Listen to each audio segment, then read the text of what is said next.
بسم اللہ والصلاة والسلام علی رسول اللہ صلی اللہ علیہ وسلم۔ سورہ روم آیات 28 سے 60 لیے دورہ قرآن کے اس پروگرام میں حاضر خدمت ہیں، جہاں آپ کے سامنے قرآن پاک کے عام پیغامات مختصر اور جامع طور پر پیش کیے جا رہے ہیں۔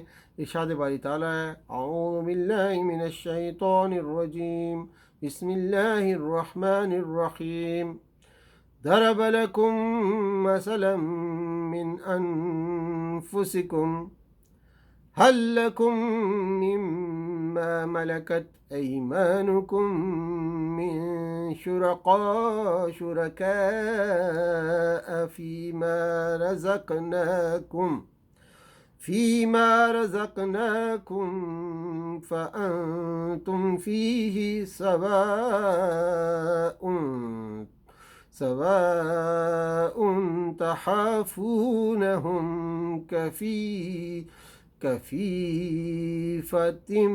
كفيفتكم أنفسكم كذلك نفصل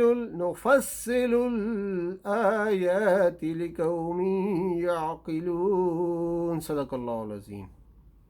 رب اشرح لي صدری ويسر لي أمری واحلل عقدۃ من لسانی یفقہوا قولی۔ اللہم ارنا الحق حقا وارزقنا اتباعہ وارنا الباطل باطلا وارزقنا اجتنابہ، آمین یا رب العالمین۔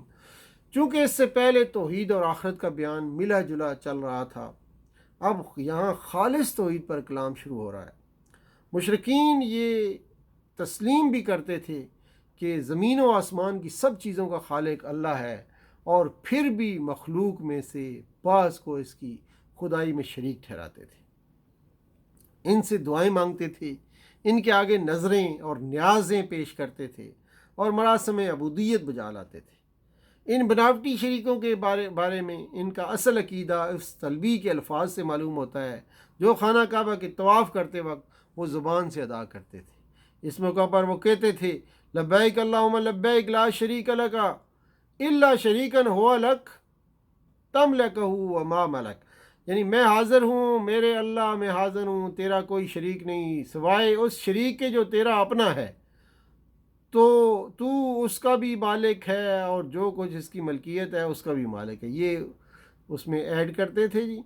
اور اس آیت میں اسی شرک کی تردید فرمائی جا رہی ہے۔ تمثیل کا منشا یہ ہے کہ اللہ کے دیے ہوئے مال میں اللہ ہی کے پیدا کیے ہوئے وہ انسان جو اتفاقاً تمہاری غلامی میں آ گئے ہیں، تمہارے تو شریک نہیں قرار پا سکتے، مگر تم نے یہ عجیب دھاندلی مچا رکھی ہے کہ اللہ کی پیدا ہوئی کائنات میں اللہ کی پیدا کردہ مخلوق کو بے تکلف اس کے ساتھ خدائی میں شریک ٹھہرا رہے ہو۔ جو سود تم دیتے ہو تاکہ لوگوں کے اموال میں شامل ہو کر وہ بڑھ جائے، اللہ کے نزدیک وہ نہیں بڑھتا۔ یہاں مفسرین کے دو اقوال ہیں اور دونوں ہی یہاں مراد ہو سکتے ہیں، اور ان دونوں میں سے کسی بھی تفسیر کو لینے میں کوئی معنی بھی نہیں ہے۔ ایک قول کے مطابق اس سے مراد معروف و مشہور ربا ہے جو حرام ہے، یعنی سود، اور ربا کی حرمت کا یہ پہلا حکم ہے جو مکہ میں دیا گیا۔ چونکہ یہ آیت تو مکی ہے، اس لیے وہ کہتے ہیں کہ اللہ کی سنت یہی ہے کہ جس چیز کو بعد میں حرام کرنا ہے اس کے لیے پہلے ذہن سازی ہوتی ہے، اور یہ آیت اسی مقصد کے لیے مکہ میں نازل ہوئی تھی۔ بعد میں مدینہ منورہ میں سود کو حرام کر دیا گیا۔ یہاں صرف اتنا بتایا گیا ہے کہ سود سے مال بڑھتا نہیں ہے، بلکہ مال اگر بڑھتا ہے تو وہ اللہ کے حکم یعنی زکوٰۃ سے بڑھتا ہے۔ دوسرے قول کے مطابق یہاں اس آیت سے مراد ربا نہیں جو شرعاً حرام ہے، بلکہ اس سے مراد وہ عطیہ یا ہدیہ اور تحفہ ہے جو اس نیت سے دیا جائے کہ لینے والا بعد میں اس سے زیادہ واپس کرے گا، یا زیادہ واپس کرنے کی امید نہ ہو، بلکہ یہ امید ہو کہ ہدیہ دینے والے کے لیے کوئی مفید خدمت انجام دے گا، یا اس کا خوشحال ہونا دینے والے کو اپنی ذات کے لیے فائدہ مند ہوگا۔ اس دن لوگ پھٹ کر ایک دوسرے سے الگ ہو جائیں گے۔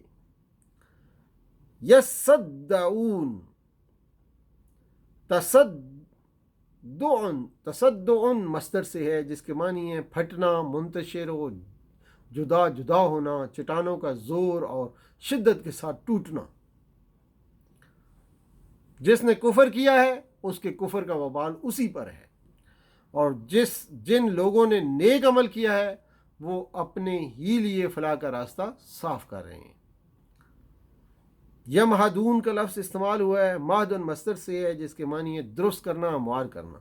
پس وہ اپنی ہی جانوں کے لیے راہ سنوارتے ہیں۔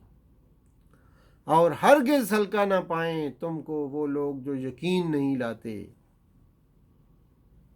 یعنی دشمن تمہیں ایسا کمزور نہ پائیں کہ ان کے شور و غوغا سے تم دب جاؤ، یا ان کی بہتان اور افطرا کی مہم سے تم مرعوب ہو جاؤ، یا ان کی دھمکیوں اور طاقت کے مظاہروں اور ظلم و ستم سے تم ڈر جاؤ، یا ان کے دیے ہوئے لالچوں سے تم پھسل جاؤ، یا قومی مفاد کے نام پر جو اپیلیں وہ تم سے کر رہے ہیں ان کی بنا پر تم ان کے ساتھ مصالحت کرنے پر اتر آؤ۔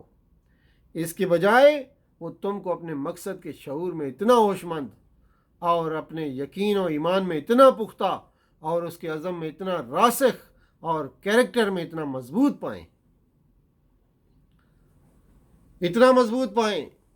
کہ نہ کسی خوف سے تمہیں ڈرایا جا سکے، نہ کسی قیمت پر تمہیں خریدا جا سکے، نہ کسی فریب میں تم کو پھسلایا جا سکے، نہ کوئی خطرہ یا نقصان تمہیں اپنی راہ سے ہٹا سکے، اور نہ دین کے معاملے میں کسی لین دین کا سودا تم سے چکایا جا سکے۔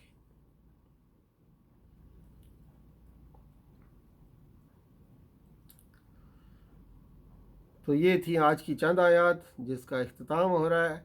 فرمایا كَذَلِكَ يَطْبَعُ اللَّهُ عَلَى قُلُوبِ الَّذِينَ لَا يَعْلَمُونَ فَاصْبِرْ إِنَّ وَعْدَ اللَّهِ حَقٌّ وَلَا